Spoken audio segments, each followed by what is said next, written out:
Pra në moshën 24 vjeçe, kur akoma isha në hapet e parë të jetës sime, isha bërë nën me 2 fëmijë dhe jeta më goditi shumë rënd. Martesa ime nuk eci.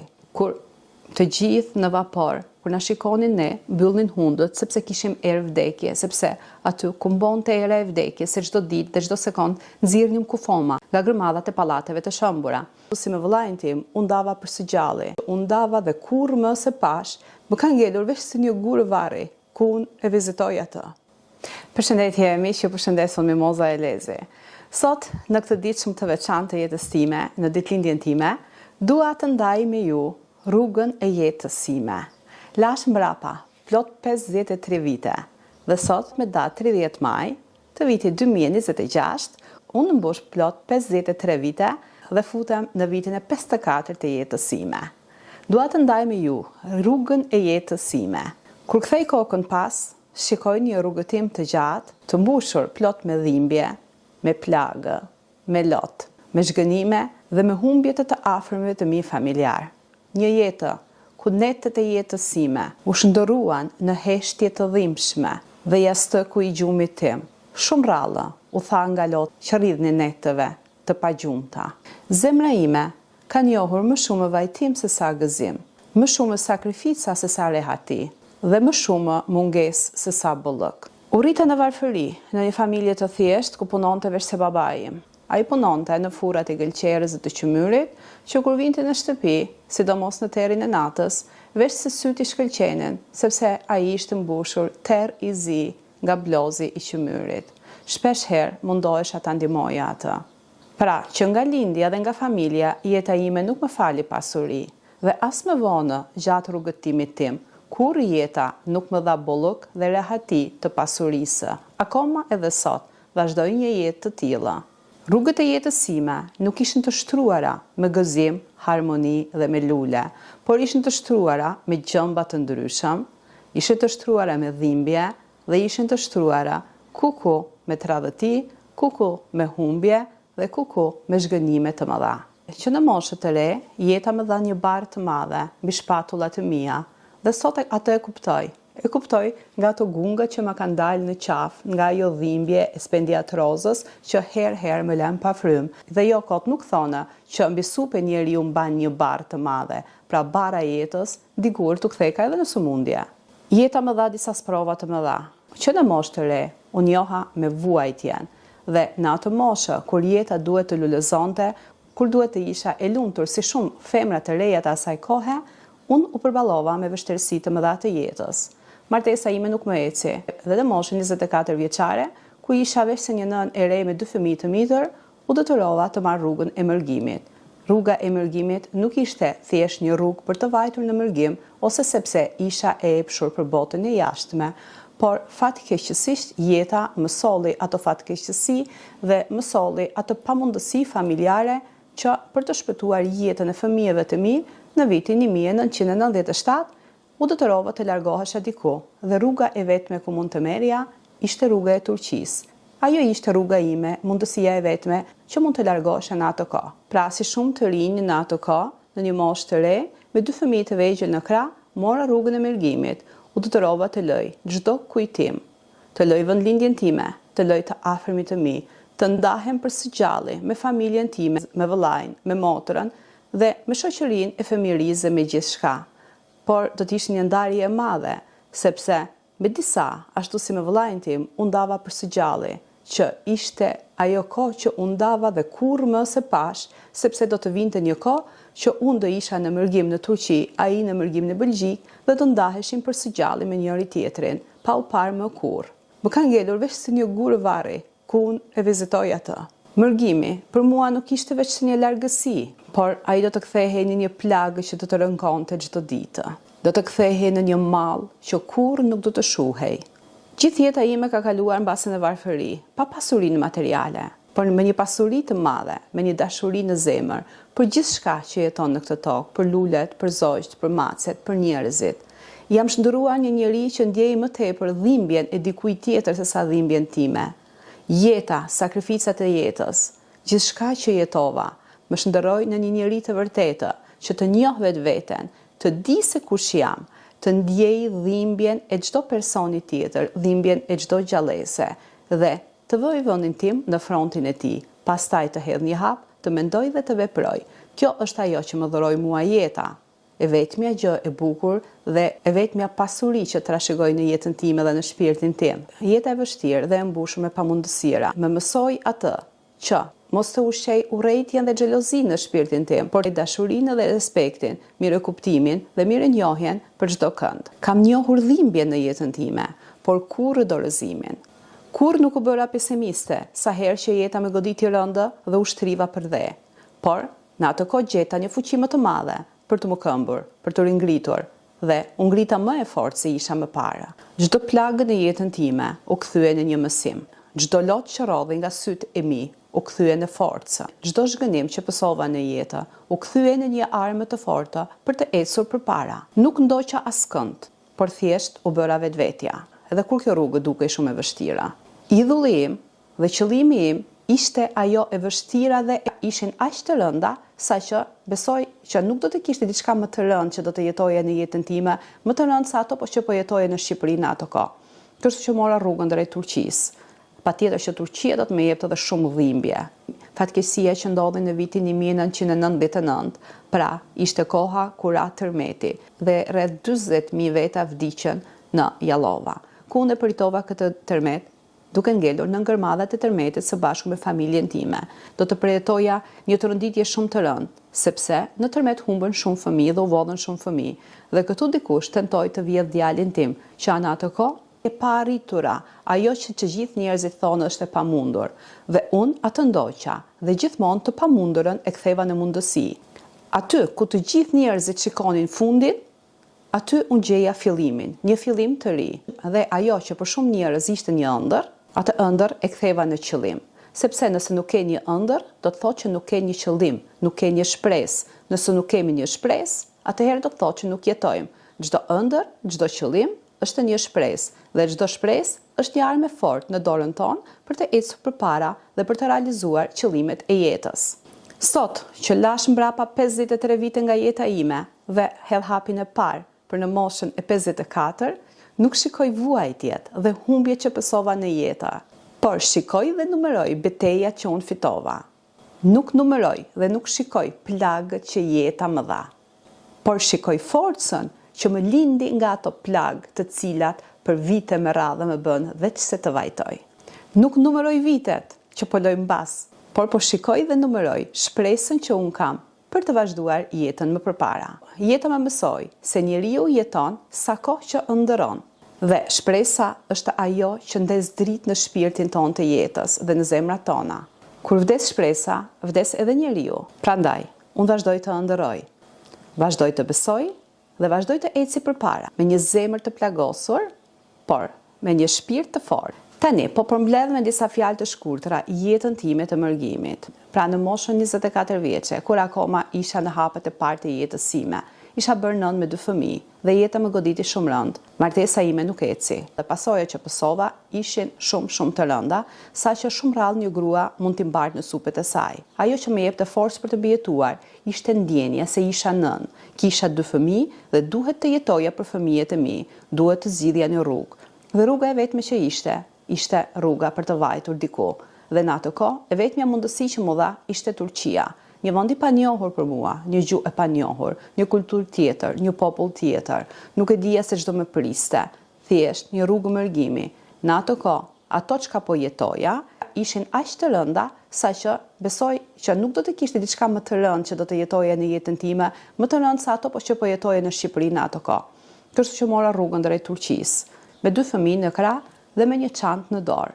Atje nuk më priste një kopësht me lule. Patjetër që mërgimi im në Turqi do të më jepte shumë dhimbje, por do të më mësonte edhe shumë gjëra.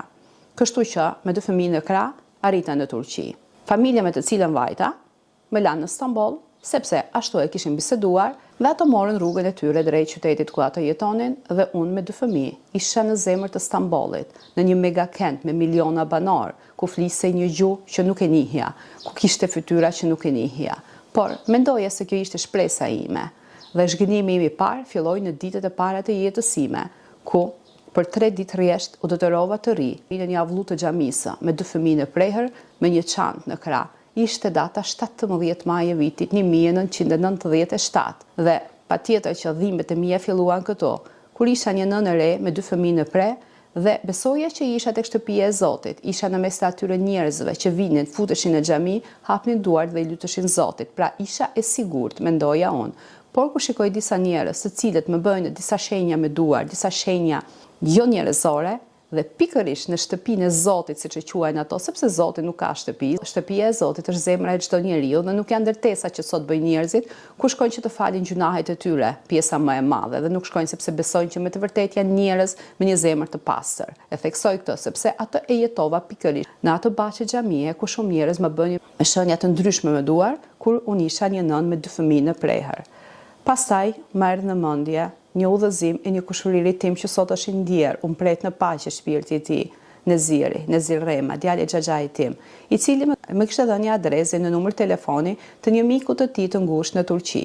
Dhe ajo që merri direkt në mendje ishte kjo, të merrni në telefon shokun e kushëririt tim, që të më ndihmonte se kisha ngelur pa ngrënë, pa pirë, duke mbledhur plerat aty rreth xhamisë me 2 fëmijë në krah që po flija në hije të pemës së xhamisë. E marrë në telefon dhe i flas shqip. Ai ishte një turk që kishte punuar dikur në Shqipëri dhe kishte pësuar një zhgënim shumë të madh nga shqiptarët në atë kohë, të cilët për të marrë pasurinë, për të mbyllur fabrikën, atë i kishin hedhur në Gremin. Ishte jeta e tij e hedhur në Shqipëri.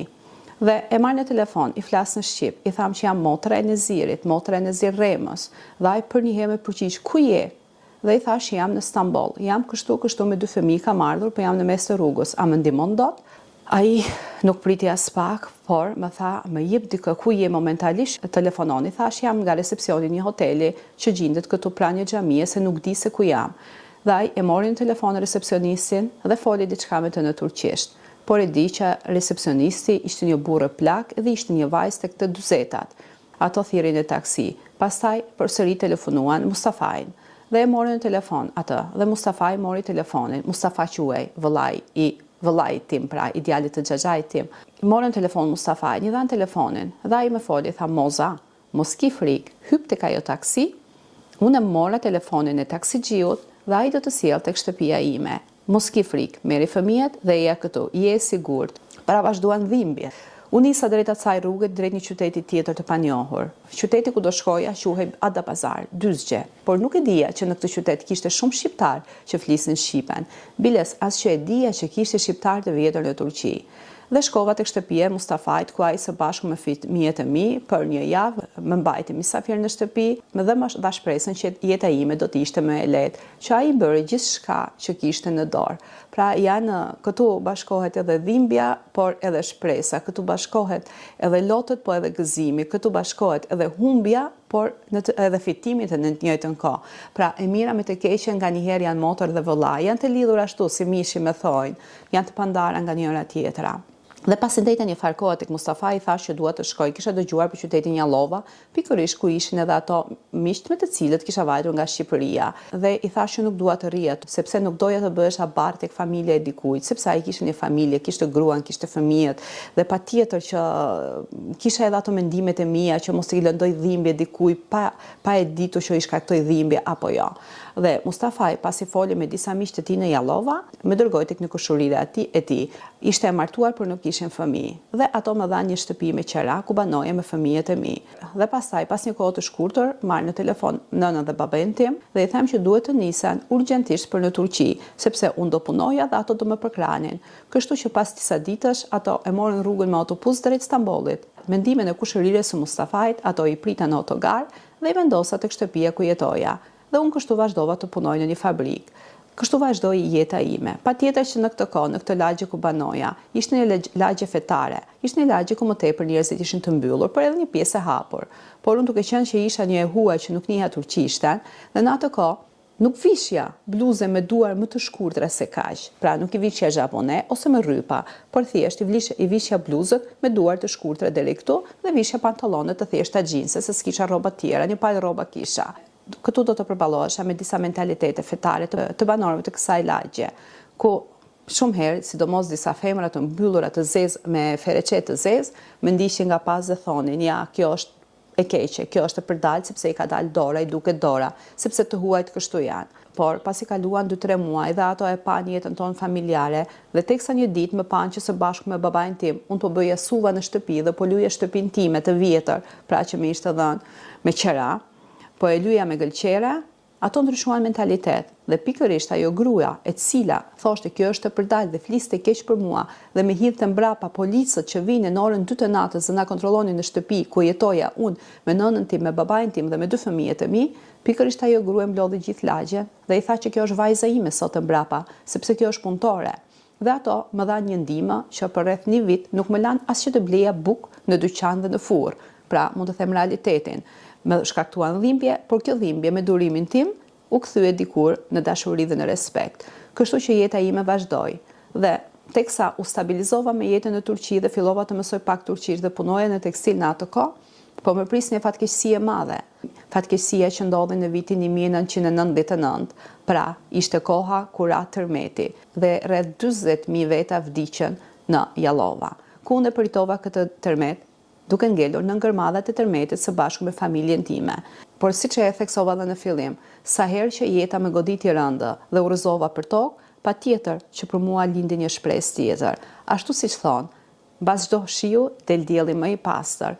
Në ato ditë jetonim në fushën e sportit të Jallovas, ku dysheku jon ishte toka, jastëku ishte guri, ndërsa jorgani ishte qielli. Toka lëkundej herë mbas here nga tërmetet që pasonin tërmetin e madh. Dhe këto ditë të tërmetit do të përjetoja një të rënditje shumë të rëndë, sepse në tërmet humbën shumë fëmijë dhe u vodhën shumë fëmijë. Dhe këtu dikush tentoi të vjedh djalin tim, që në atë kohë ishte vetëm 5 vjeç. Dhe dikush erdhi aty, pa u futur në thellësi se mollonte ky grup që vidhi fëmijët. Në një moment kur dikush mundoi të më tërhoqë vëmendje mua, dikush tjetër mori djalin tim në krah dhe po largohej. E shikoj me një sy, por nuk për tas. Në heshtje vrapoj mbas tij dhe i hidhem nga koka, e kap djalin dhe e shtyj aty dhe anat ko për tas që po vjedhin fëmijët. Dhe pra kjo ishte një ngjarje që kurrë nuk do ta harroj në jetën time. Por kjo më dha një mendim tjetër. Më dha një mendim që të mbroj familjet e tjera dhe fëmijët e tjerë, sepse unë e përjetova këtë dhimbje. Kështu që me ato komshit e mi që kisha aty në çadër, pra teksa jetonim jashtë, më dha një mendim që të krijoje një grup dhe të merrnim dhe të shënonim të gjithë çadrat. Megjithëse ishte tavolina e krizës, pra që punonte në këtë aspekt, por unë mendova që të krijoj grupin tim që të ishim vullnetar në ndihmë të kësaj tavoline që ndëmonte të prekurin nga tërmeti. Dhe kështu duke vajtëm tek tavolina par kryesore, ku ishin kryesorët, dhe i tregova ngjarjen që kështu dikush donte të më vidhte djalin. Prandaj ne jemi një grup, çadra jonë është kjo, dhe ne duam që t'ju ndihmojmë dhe të gjithë ndihmat që do vinë, ne të jap një bilanço për çadrit se çfarë ka nevojë, kush ka fëmijë të vogël, kush ka të vjetër, pra që mos të vijmë grupe të ndryshme nga jashtë, që mos të marrin numrin e familjarëve dhe të fëmijëve që gjenden këtu, që mos të kemi humbje të fëmijëve. Gjatë këtyre ditëve që po jetonim këtë ngjarje kaq të rëndë, erdhi një familje nga Ishull që kërkonte një familje vëllazërore për ta marrë në shtëpinë e tyre. Dhe unë, me që isha kryetare e këtij grupi për këto ditë, e marr këtë zotërinë që vjen nga Ishujt dhe i bëj xhiro në të gjitha ato çadrat, i tregoj kjo është një familje, këto kanë 2 fëmijë, këto kanë një fëmijë, këto janë 5 veta, por ato kërkonin një familje burrë e grua dhe mos të kishin fëmijë. Dhe së fundi ato më propozuan mua, më thanë që ti a vjen? I thash, unë vi, po nuk jam burrë e grua, unë kam nënën, kam baban dhe kam 2 fëmijë. Nga je, më thanë, i thash jam shqiptare, jam arnavute. Ai i mori në telefon bashkëshortin e tij në Ishull, i tregoi gjendjen dhe ajo tha le të vinë. Dhe unë mora udhëtimin tim. Në atë ditë, në ato çadra shumë veta më thanë që mos shko, do të grabisin fëmijët, do të vjedhin fëmijët, mos i beso këtij plaku. Por unë mendova diçka, unë kur nuk i kam bërë keq njeriu. Mirë që do të më grabise fëmijët, po nënën dhe babën do më grabisi? Nuk ka mundësi, sepse nuk isha e vetme, po të isha e vetme vetëm me 2 fëmijë, mbas edhe mund të frikësohesha, por kisha edhe nënën dhe babain tim. Kështu që hypëm vaporit dhe u nisëm drejt Ishujve. Kur të gjithë në vapor, kur na shikonin ne, mbyllnin hundët sepse kishim erë vdekje, sepse aty ku mbonte era e vdekjes, se çdo ditë dhe çdo sekond nxirrnim kufoma nga grëmadhat e pallateve të shëmbura. Kështu që arrita në Ishull, ishte hera e parë në jetën time që shikoj Ishull. Dhe bashorti e tij, zonja Turken, na priti në një mënyrë madhështore. U vendosa në një vilë kaq të madhe që vetëm në ëndra e kisha parë. Ato kishin një baçe të madhe, kishin një vilë 3 kaçe, ma gjepse se sot është kthyer në hotel. Dhe pranë saj kishte një vilë të vogël dukateshe, më dhan katin e parë të një vile. Për herë të parë në jetën time, unë njoha me lavatricen, unë njoha me lavaseviljen, unë njoha pra me një shtëpi luksoze, me kushte kaq të mrekullueshme. Për herë të parë në jetën time, pash se çfarë ishte vaska që të lahem në vaskë. Pra ishte një jetë në ëndra. Nga ajo familje unë mësova që të dua kafshët më tepër se i doja, sepse ato shikonin shumë macat edhe qent e rrugëve dhe qent e shtëpisë. Dhe puna ime ishte që të shikoja lulet, të shikoja baçet dhe patjetër që të gatuaja dhe të bëja ushqim për qent dhe për macet. Kështu që vazhdova të jetoj në këtë familje. Ato jetonin në Gjermani dhe unë jetoja me nënën time, babain tim dhe 2 fëmijët e mi dhe kujdesesha për macet, për qenë dhe për baçen. Pas disa muajsh kur çifti u kthye nga Gjermania dhe erdhi disa ditë për pushimin në shtëpinë e tyre. Në atë kohë unë i propozova në bisedë sipër, unë jam një person që përjetova tërmetin e Jallova. Dhe pasojat e tërmetit jam shumë të rënda. Flitet që do të ribi përsëri tërmet edhe do të preket dhe ishulli ku ne banojmë. Nëse bie në tërmet i madh dhe shembët Stambolli ose shembën shumë pjesë të Stambollit, ishuj do t'jenë vendi i fundit ku do të vinë grupet e shpëtimit. Kështu që unë dua të bëj një lidhje me prefekturën dhe të jem vullnetare të kem një grup tim të shpëtimit që të jemi për ndihmat e para kundra zjarrit, kundra përmbysjes dhe kundra shëmbjes pra gremidhave. Dhe ato qeshën, më thanë patjetër dhe më morën më dërguan vetë tek prefekti, ku për 6 muaj rresht mu dha mundësia të marr mësime dhe të krijoj grupin tim të shpëtimit. Dhe ato duke parë vullnetin tim dhe duke parë që un jam një person që jam e aftë për të zhvilluar dhe për të ecur përpara për të mësuar diçka të re, ato më thanë që ti duhet ta zhvillosh më tepër gjuhën turke dhe duhet të zgjedhësh një qëllim të jetës tënde, sepse nuk është jeta jote që të rish këtu në një shtëpi të shikosh qent, macet apo baçet. Dhe si fillim ato më ndihmuan që të futem si shitse në dyqanin e motrës së tyre që kishin në Stamboll. Shiteshin rroba për bebe. Dhe me kalimin e kohës, teksa unë zhvilloja aktivitete në mënyrë vullnetare me grupin tim të shpëtimit, puna ime që bëja i ra në sy prefektit dhe kryetarit të komunës së Ishujve, pra të Princess Islands. Dhe një ditë ato më thirrën në zyre. Dhe aty kishte një grup me njerëz, por nuk e dija që ato ishin njerëzit më elit dhe më të zhvilluar të këtij vendi. Ato ishin gazetar, ato ishin shkrimtar, ato ishin resam, piktor, pra njerëz të njohur dhe ishin ajka e Ishujve. Dhe ato më propozuan që më thanë, Mimoza, ne kemi parë aktivitetet e tua dhe kemi parë sa aktive jeti dhe sa e aftë jeti për të punuar dhe sa mirë ja del në fund punës dhe sa sukses ke në atë punë që e hapin. Kështu që na thanë, ne kemi këtë zyrë që kemi hapur këtu në prefekturë. Kjo është e lidhur me Ministrinë e Kulturës së Turqisë dhe këtu ne do të marrim një personel që do të punojë për ne. Personi që do të punojë për ne duhet të jetë i aftë të bëj fotografi, të bëj organizimin e panajireve, etj. Dhe më thanë që, a e bën ti këtë punë? Për një çast u mendova dhe i thash unë, kur në jetën time se ka bërë në këtë punë, nuk kam njohuri, nuk kam dijeni. Dhe ato qeshë më thanë, e dim që nuk ke njohuri dhe dijeni. Por i thash, dua të pyes diçka. Nëse një shtetas turk që është në statusin tim, pra që nuk ka dijeni për këtë punë dhe e merrni në punë, për sa kohë mund ta mësoj këtë punë? Ato më thanë që mund ta mësoj për 3 muaj. Dhe unë i thash, nëse një turk këtë punë mëson për 3 muaj, unë këtë punë do ta mësoj për 1 muaj dhe do t'ja dal. Pra e pranoj. Dhe ajo ishte marrëveshja ime e parë që bëra, pra për të filluar si nën punës në prefekturën e Ishujve, ku punoja, ku kisha si detyrë organizimin e panajireve ndërkombëtare, ku të merrte pjesë Ishulli për njohjen e Ishullit si në aspektin turistik.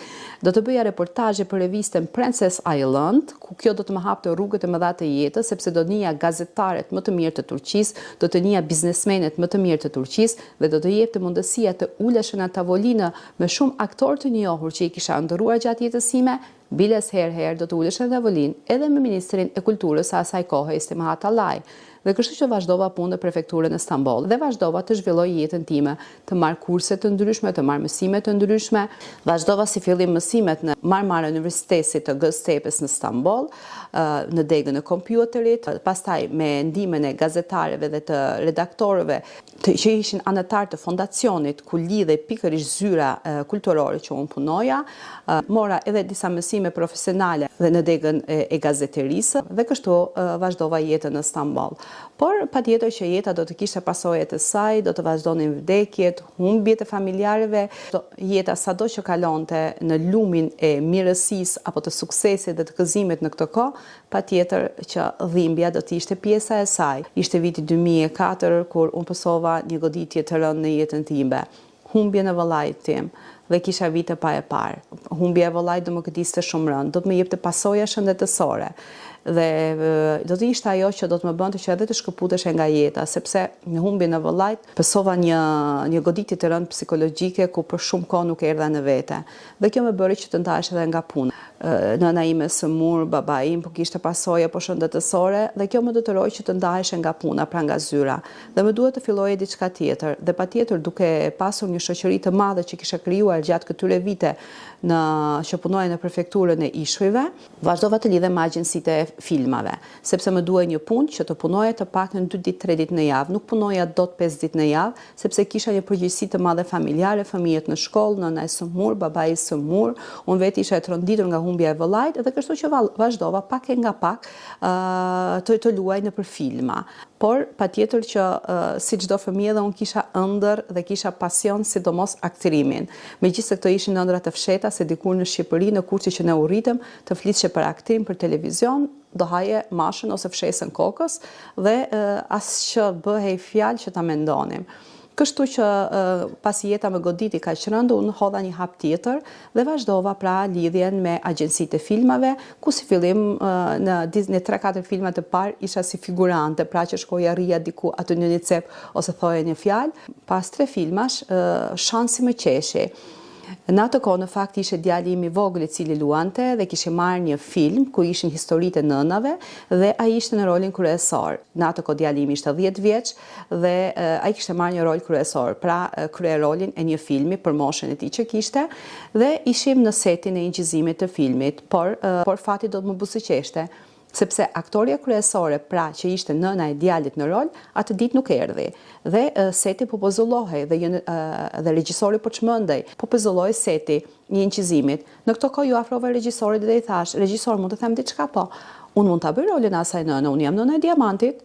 Nuk kam shumë eksperiencë nëpër filma, sepse kam marrë pjesë vetëm thjesht si figurante në 2-3 filma, kam pasur 2-3 fjalë, por nëse doni jemi këtu, mund ta provojmë, më jepni rolin, ta zbërthej, ta shikoj scenarion e di sepse e kam lexuar nga djali dhe nëse doni mund ta provojmë. Nëse të përshtatem, mund ta bëj rolin e nënës së djalit dhe nëse jam e aftë, patjetër që mund ta bëj rolin. Regjisori mendoi për një moment dhe tha, po pse jo? Më pa. Edhe i tha atyre, i tha visheni dhe bëni makjazhin ashtu siç i duhet nënës së këtij roli, të gjithu habitën dhe ngelën. Dhe pasi më përgatitën, më veshën, më dhanë atë imazhin asaj nënës së djalit, ishte roli im i parë në jetën time, ku aty do të luaje rolin e një gruaje dhe një nënë me shumë vuajtje. Ky ishte një rol ku në syt të djalit tim dhe në syt tim do më vrisnin burrin. Dhe këtu unë duhet të qirresha, duhet të qaja dhe duhet të garkoja burrin në kalë dhe ta merrja të dërgoja në shtëpi kur aty për krah kisha fëmijën tim. Dhe patjetër që unë shumë e etur për ta kapur këtë rol dhe për të ecur përpara në këtë aspekt, aty u shkëputa nga vetja ime. Pra jo një rol, por e ndjeva aq thellë në shpirtin tim, saqë kur mbaroi fragmenti që duhet të bëja, pash që regjisori po qante, kameramani po qante dhe të gjithë ato të ekipit të injizimit po qanin, po vajtonin. Dhe më tha regjisor, sa i gëzuar jam që nuk erdhi sot aktoria jon që kishim dhe në vend të saj të morëm ty. Ky ishte hapi im i parë i aktrimit që do të pasonte, që do të merrja pjesë në shumë filma, biles në filmin Eksiketek, pra Eksiketek quhen gratë në këtë aspekt. Isha një nga 4 rolet kryesore. Por fatkeqësisht ky serial nuk eci, vetëm 6 pjesë edhe u pezullua, por në këtë aspekt fati do më ecte. Me kalimin e kohës do mësoja që në Turqi kishte shumë shqiptar dhe në fakt e mësova nga disa këngë që në atë kohë dëgjoja nëpër radio, ku thonin këngë rumelie, por ato që thonin këngë rumelie ishin kënga Çou Rexho, ishte kënga Moj Hatixhe Moj Shami Kuqe, pra këngët shqiptare dhe unë bëja këtë debat e thoja këto nuk janë këngë rumelie, këto janë këngë shqiptare, se këto janë këngë në gjuhën shqipe. ato i thonin Rumelinë e përgjithësi që ky terim mua më shqetësonte pak. Dhe kështu, duke vazhduar aktrimin, vazhdoja edhe si ndihmës regjisore, se kisha nevojë për lek patjetër që duhet të punoja, se kohën e punës e kisha të kufizuar, pra se kisha në përgjithësi 2 fëmijë që shkojnë në shkollë, kisha një nënë të sëmur, një baba, pra këto kishin humbur djalin e tyre dhe patjetër që jeta jonë ishte shumë e vështirë. Dhe kështu që vazhdova të krijoj një shoqëri sa më të gjerë dhe me shoqërinë që krijoja mundoja të gjeja gjithmonë një hapësirë tjetër për të fituar si të fitoja lekun. Dhe kështu që më pëlqente pak edhe komedia, më pëlqente pak edhe skena dhe kështu që bashkë me një mikun tim i cili bënte komedi, pra bënim luftë me këngë me njërin tjetrin, krijuam një dueto show që merrnin pjesë në festivalet e Turqisë, patjetër kjo ishte në turqisht, dhe këto shfaqje që ne i shfaqim në festivale të ndryshme, që shkonim kudo në Turqi, e kthyem në një spektakël show në program televiziv dhe e bënim për një televizion rajonal, por shumë i njohur në Turqi, në një kanal të Detit të Zi, ku kishim programin ton një herë në javë. Një ditë, teksa po flisja me pronarin, me të zotin e këtij televizioni, më tha, po ti je Rumelie, ti je shqiptare, je nga Ballkani, pse nuk bën një program në Rumeli TV, që është një televizion shumë i njohur, shumë i madh dhe këtë televizion përfshin të gjithë trevën ballkanike. Po i thash nuk e njoh të zotin. Dhe më tha se të çoj unë. Dhe vajta tek televizioni Rumeli.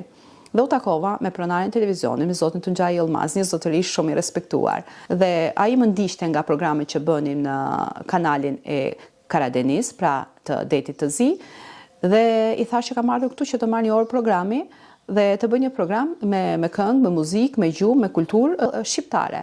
Dhe ai më tha që po ta bësh vetëm shqiptare, këto do të jetë një ndarje e madhe, sepse në Turqi kemi popullsi që është popullsia, janë edhe bošnakët, janë edhe bullgarët, janë edhe grekët, pra është e përzier. Dhe kjo do të bëj një ndarje të statusit dhe do të kemi shumë paragjykime. Prandaj, nëse mendon që ta bësh të përzier me këngë të ndryshme, mund ta diskutojmë. I thash po do e bëj, sepse doja të hidhe një hap, doja të njihja sidomos ambientin ku isha dhe çfarë përfaqësoja.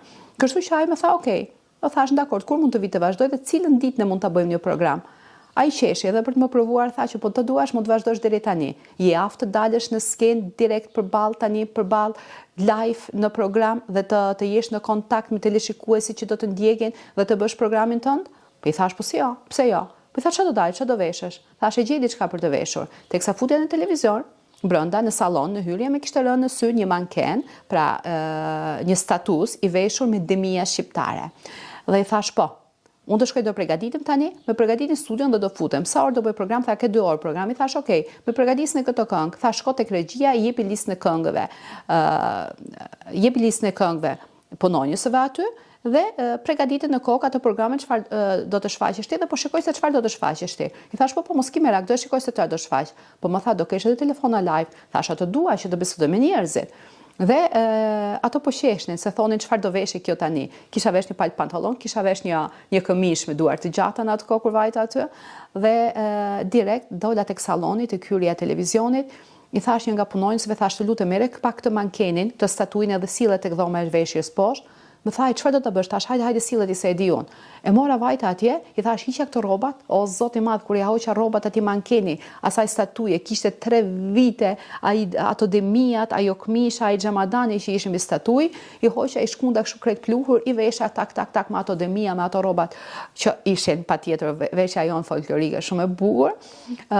Rregullova flokët e mi tak aty mendimin e asaj valze që bënte rregullimin e makijazhit të flokëve dhe shkova sipër tek u futa tek dhoma e Tunxhajt, tek dhoma e Tunxhajt, pra të pronarit televizioni, i thash erdha, më pa, çfarë janë tha këto? Thash rroba, po ku i more? Thash i hoqa aty mankenet aty. Çfarë tha? Po e di që kanë 3 vite aty me pluhur, thash nuk ka gjë se lahem, kalon kjo. A është e gatshme studia ime, jemi gatshme të më ndjekni, thash? Po tha. Dhe zbrita në studio, për 5 minuta do kisha programin tim. Ditu nuk kisha bërë absolutisht asnjë farë përgatitje. U futa në studio aty dhe ishin 4-5 kamera, njëra anash, tjetra ka sipër, tjetra përballë, mos pyet, shikoj veten time aty në ekran, emocionet do vazhduan, por isha mësuar në ekran, por dashuria për të bërë një program time në gjuhën shqipe dhe për të parë se sa shqiptar kishim në Turqi dhe për të zgjuar të ndjenjën që këngët që shfaqen nëpër radio nuk ishin rumelie, por ato ishin shqiptare, më nxiste edhe më tepër. Dhe patjetër që ishte ëndra ime, se gjithmonë kur isha fëmijë thashë ëndërroja ti isha aktore, ëndërroja kur shikoja prezantuesi që jepnin lajmet ose kur shikoja një prezantues në në televizion dhe herë patjetër që fshehura në veten time mbyllja sytë, sidomos herë kur shkoja në krevat, muloja me organ edhe bëja prezantim në televizion si ëndra e çdo fëmije. Por ja që ëndrat një ditë bëhen realitet. Dhe dola aty isha në studion time, regjisori tha 3, 2, 1, start, fillo, dhe vazhdova unë. Dhe si fillim vazhdova në gjuhën turke, duke u prezantuar, duke thënë që unë jam Mimoza Elezi, jam shqiptare dhe që sot e mrapa në këtë orë, në këtë ditë, do të jetë programi im që do të përbohet nga këngë të ndryshme të larmishme të trevave ballkanike të shteteve të ndryshme dhe shqiptare, sepse unë jam shqiptare, pastaj bëra prezantimin tim edhe në shqip, bëra prezantimin tim në greqisht, bëra prezantimin tim në gjuhën bosnake dhe bëra prezantimin tim të fundit në anglisht, pra në disa gjuhë, dhe thash në programin tim do të përfshi të gjithë kulturat ballkanike, sepse muzika dhe kultura është virtyti kryesor i një kombi dhe muzika nuk ka dallim, nuk ka gjuhë dhe nuk ka fe, pra se doja të mblidhen në ekranin tim të gjithë teleshikuesit që do të vinte një ditë që programi im do të arrinte të kishte 20 milion djegës brenda oreve të programit tim. Dhe kështu që vazhdova të marr telefonata, të bëj biseda, të vazhdoja të shfaq këngë të ndryshme shqiptare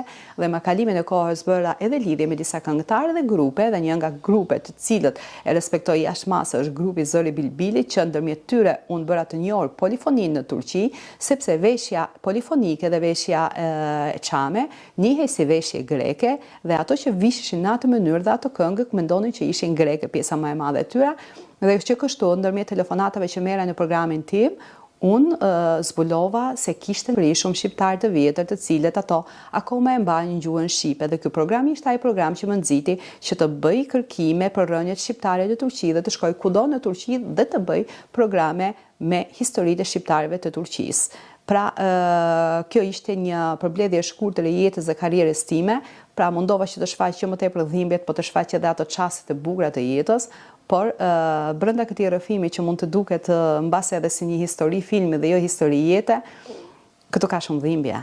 Sepse ato dhimbje që unë kam kaluar, veç se Zoti lart e di. Thash, jastëku im i gjumit nuk është tharë ndonjëherë nga lotët. Natën vajtoja, ditën qeshja. Barkun e kisha të zbrazur, por gjithmonë isha e ngopur. Akoma edhe sot, jeta ime vazhdon të jetë një luftë. Akoma edhe sot, jeta ime vazhdon të jetë e vështirë. Shumë herë në programe që unë bëj momentalisht, marr shumë komente nga shumë njerëz ku disa thonë bravo stafit, bravo ty. Kur Mimoza nuk ka pasur një staf.